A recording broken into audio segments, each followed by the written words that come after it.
Hi guys, welcome back aboard our 44-foot hurricane damage DIY catamaran project boat. I think this might finally be the terrifying week where we get to test the two Yanmar engines that came with our big hunk of fiberglass. Before buying the boat, we did, with the help of Todd, a local mechanic, verify that the engines turn over and start. But will they actually run for a longer period of time without any issues? Will they build up oil pressure? Does the coolant pumps work? Or will the engines just instantly explode after having run for 10 minutes? That is what we'll find out this week. Like I said, this is gonna be a terrifying week. Let's head down and get started. With the latest firing of the parts cannon at our two Yanmar engines, 3 boxes have shown up. 2 boxes from the US and 1 box from Europe. But surely it can't be worth it to order spare parts all the way from Europe with shipping and everything. Oh, but it can. Like for instance this sub-tank assembly here. I bought this for $68 in Europe. Here in the US I found it online for $130. Another example is this bracket for the tank I just showed you. This is $58 in Europe and $78 in the US. Another example is this brand spanking new, super spiffy looking heat exchanger assembly here. This was $1,700 at my local parts pusher here in the US. That was their cost price. This in Europe was $1,203, I think it was. Meanwhile, in the US, this online was just under $2,500. I figured I'd finally found the shortcut to affordable Yanmar parts. But there's a twist. With a sample size of 17, it only works 88% of the time. Not being one to shy away from a delicious bit of spreadsheeting, I made this. This is based on online prices in the US and online prices in Europe.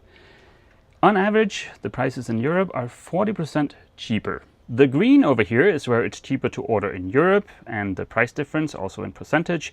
The red is where it's cheaper to buy the thing in the US. By blindly buying the order in Europe instead of in the US, you would save $2,400 and some odd dollars. Of course, that doesn't account for any difference in shipping or any import fees. This is the box I ordered from the Netherlands, and this was about $80 in shipping. It was a $300 order, so there was no import fees or anything like that. And it got here in only 3 days. It was much faster than the parts I ordered in the US. I'm not saying this to shame anybody or anything like that. We all gotta put bread on our butter somehow, right? But it's just for a little guy like me that's fixing up a pair of engines and trying to do it without spending a bazillion, that kind of savings is very significant. So I think that clearly illustrates that it's worth it to look in Europe for certain Yanmar parts. And there went my chance of ever getting sponsored by Yanmar. In the spirit of full transparency, for the US online prices, I have used this website, dieselpartsdirect.com, and for the European ones, I've used this website, dutchengineparts.nl. I am very aware that these are online prices, and here in the US it seems like you get the best deal by going to a parts pusher. So the next time I'm going to be ordering parts, hopefully the last batch, I will get a quote from my local parts pusher and we'll do this comparison again just to see how those prices stack up against the online prices from Europe. I want to make this little price comparison as fair as I possibly can. So if you know of a better website in either Europe or the US for ordering Yanmar parts, please go ahead and leave a comment down below.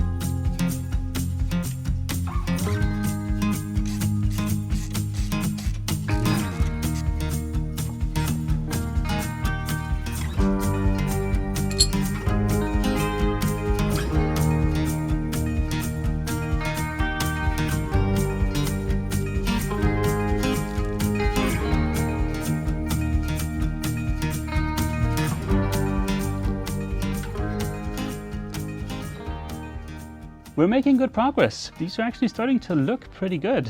There is only one thing keeping us from actually being able to test these now, and it's a silly little thing. It is a pair of washers. Those two washers go on either side of this pulley, and I've already been through my parts bin and I don't have anything that fits. Not to kick a dead horse while it's napping, but I actually did order 4 of those washers.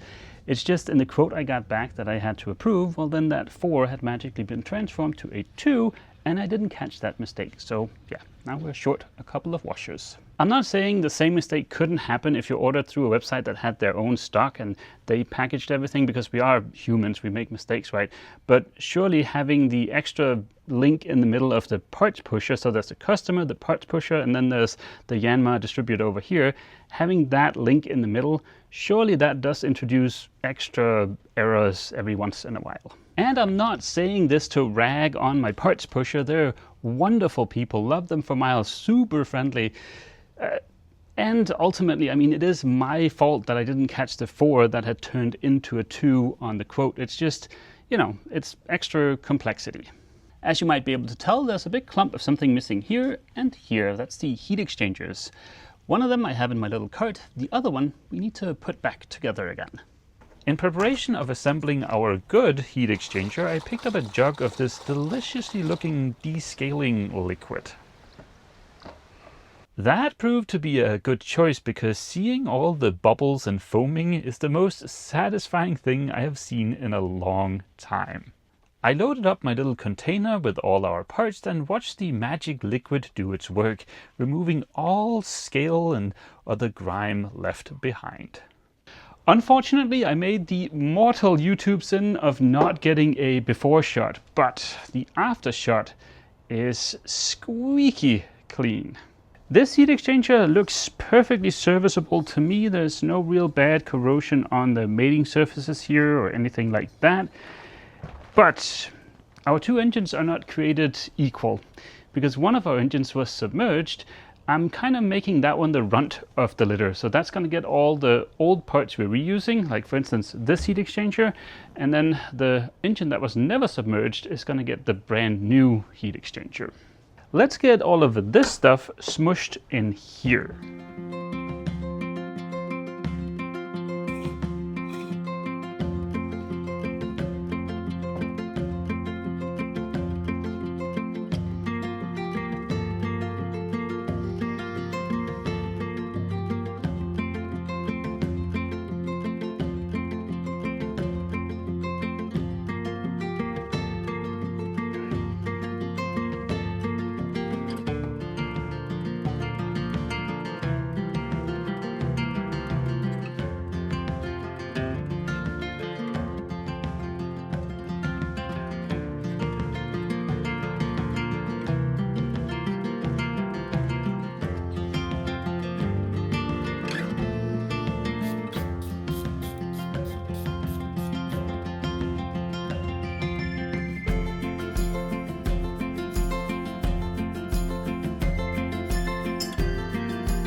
Thanks to some YouTube video editing magic, now not only do we have 2 beautiful heat exchangers here on the table ready to go, we also have yet another package from the Netherlands. Oh, so many beautiful...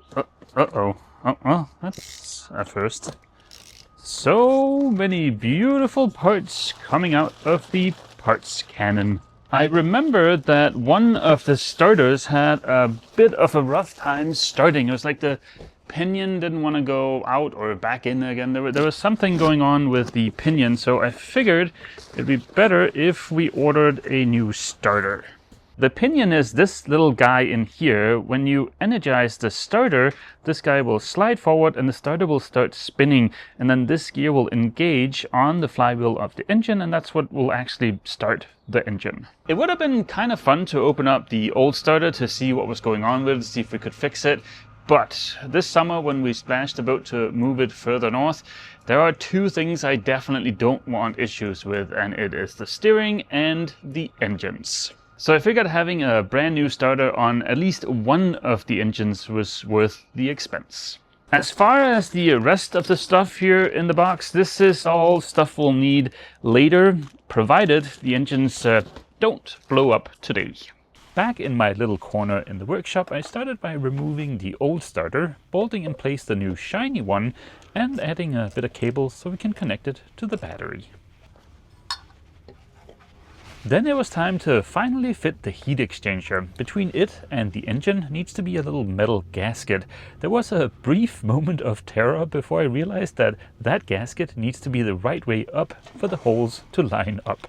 That was a fun and embarrassing couple of seconds, but anywho, the heat exchanger got bolted in place. Said heat exchanger was also the last piece of the puzzle to be able to connect all the loose hoses. This thing is really starting to look like an engine.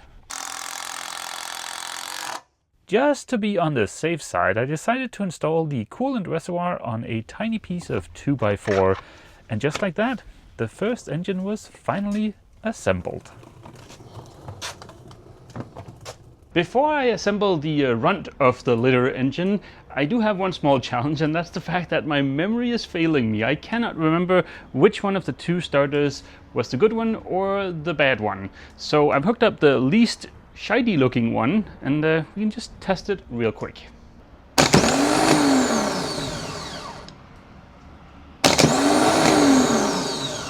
That looks and sounds perfectly fine to me.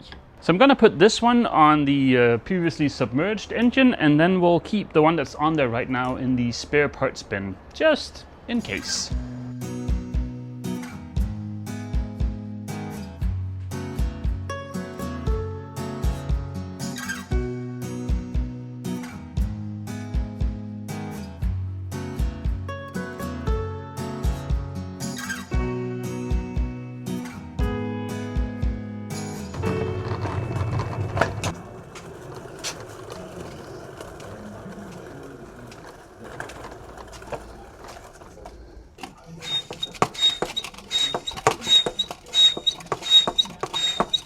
We've got all the hoses connected, and well, we're basically ready to test the engines.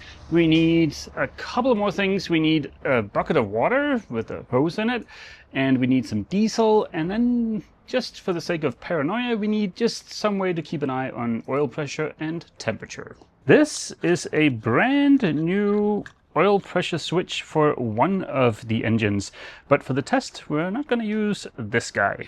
This guy is just a switch, so he'll only alert us if the oil pressure is too low.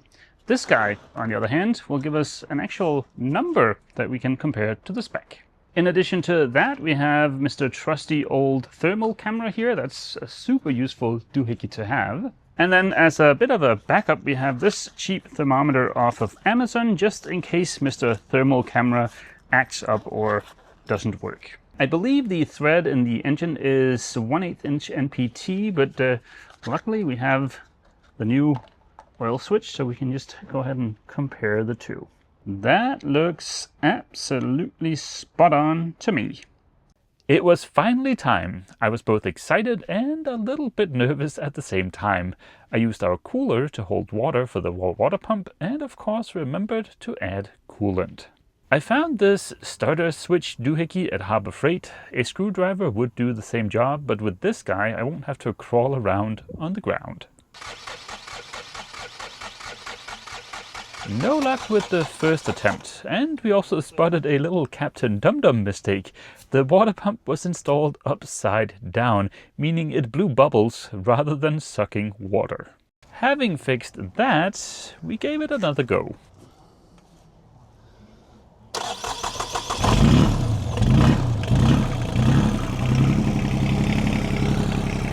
The idle adjuster was missing, and without it, the engine won't idle without somebody holding the throttle. Luckily, it's just an M6 screw, and we found it in the bucket of old parts.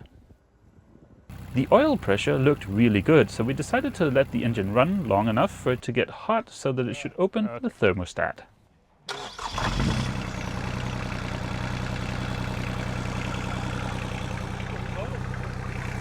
It took a little bit of time, but eventually we got up to around 72 degrees Celsius, something like that, and the thermostat opened just as it's designed to do. With the first engine tested successfully, it was time to swap over to the runt of the litter and try our luck again. Okay.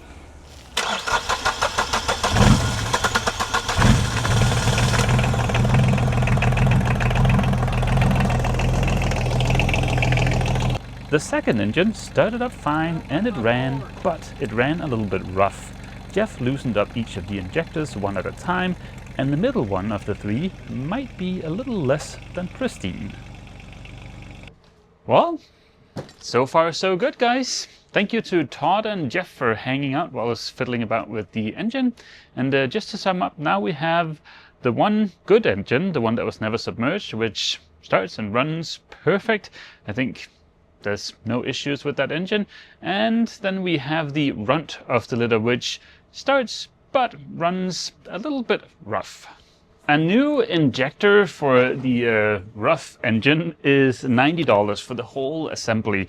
So I've ordered 3 new injector assemblies for that one, and then hopefully that will clear up the issue of it running a little bit rough.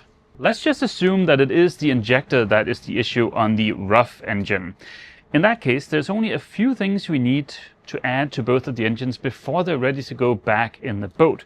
We need 2 of these wiring harnesses. These go on the engine. I just have the one right now. And then we need a full set of these relays here that go along with the wiring harness. I have 1 set right now. And then we also need 1 more of these brackets here, which is for installing the relays on. The big wiring harness here is to go between the engine and the display. We need another one of those, but I think for the second one we need the 10-meter version. And then yeah, we also need 1 more of these starter harnesses here, and then there's some little mounting stuff. The way I figure out what parts I need is simply just scroll through this PDF of parts, which is great. It just doesn't tell you how to actually wire up this harness. It doesn't look all that complicated. This up here looks like the alternator end of it. Then there's the connection to the extension, and then a bunch of connections for switches and the relays and stuff like that. So I'm sure we can figure it out. But I would like to do this now so that I can figure out exactly what I need to order to completely finish both engines. Fortunately, we can see on the little drawing here how the relays are intended to be installed on the bracket. The astute viewer might have noticed that Captain Dum-Dum then immediately flipped the relay 180 degrees. Don't worry, he'll find out in a little bit. I got all the relays installed on the bracket and then used a handy-dandy wiring diagram in a service manual I found online to figure out what plug connects to what relay. It was very straightforward. Well, so far so good. Thanks to the handy-dandy little wiring diagram, I have all of the connections figured out except for this little mystery guy. I might have an older version of the wiring diagram, but I don't see this guy anywhere. It's a very odd connector, so I'm sure we can see if he matches anything on the engine. Let's go take a gander and see if we can figure out what goes where on the engine. Back to Captain Dum-Dum. Now he is about to figure out his mistake. Yes, the bracket won't fit on with the relays installed the wrong way around. Luckily, it's an easy fix. The next challenge was the fact that I only ordered 1 of these grommets that secure the bracket to the engine. In my defense, the exploded diagram only shows 1, so I feel like that was an honest mistake. With the bracket temporarily held in place, I could connect the oil pressure switch, as well as the stop solenoid and the glow plug, and that was everything on that side of the engine. Moving to the other side of the engine, at the very bottom at the aft corner, there's a metal cable clamp that secures the wiring harness to the engine. Next up was the starter, which gets connected to a thin gauge wire from the wiring harness, a slightly thicker gauge wire also from the wiring harness, and then a thick gauge wire on its own going directly to the alternator. This is where I found out the alternator ships without nuts, and also the water temperature switch on both engines are broken. we'll add that to the list of the missing grommets. I am excited, not because there are some things that are missing for the engines, but because I now know exactly what I need to order to finish them. We're just going to assume that the injectors are the issue with the bad engine and just forge ahead and order the last parts I need to finish both of them, including new engine control panels. Before anybody suggests saving this old thing, the only reason I kept this around was just to be able to look at the wiring harness on the back of it, because yeah, this thing is 100% toast. I started out this video by doing a little bit of a price comparison, and I've done that again for the bulk of the last parts I need, and this is actually maybe a more fair price comparison. In this price comparison, not only do I have European online, US online, I also have the prices from my parts pusher here in the US. And if we compare online in Europe to parts pusher in the US, there's only about a $600 difference. And there are some fun little things to point out here, like for instance, the engine control panel I just showed you is way more expensive in Europe than either online or through the parts pusher in the US. Overall, Europe is still cheaper in this example, but it's a couple of weird things that are really swaying those totals. If we take a look at the two extension harnesses here, there's the 6 meter and the 10 meter, then they're a lot more expensive in the US compared to Europe. It's almost 3 times the price, and that's actually the bulk of the price difference on the overalls. So I think we can conclude that if you need Yanmar parts, it potentially can pay to shop around for a little bit. You'll save a little bit on each of the parts by buying them in Europe, at least if we go off these two examples. It's the outliers that make the big difference. So like if you need a new wiring harness extension thingy, then definitely order that from Europe. But if you need a new control panel display thingy, then definitely order that from your parts pusher in the US. And again, like I mentioned in the beginning of the video, if you know of a better website for ordering Yanmar parts in either Europe or the US, please go ahead and leave a link down in the comment section for everybody's benefit. I'll order the last parts for both of the engines tonight, but it's probably going to be a couple of weeks until we have everything. So the next time we tune into the engines, we should be able to replace the injectors, do a last test with the panels wired up and everything, and then hopefully stuff them inside of the boat. But as far as next week, well, I think we'll get back to working on our anchoring setup. And that is going to be the end of this week's video, and also the infernal background noise that is the yard. I hope to see all of you guys back here aboard the catamaran next week for some more glorious DIY fun. As always, feel free to leave a comment down below, and don't forget, if you've enjoyed this video, please remember to leave a like. See you!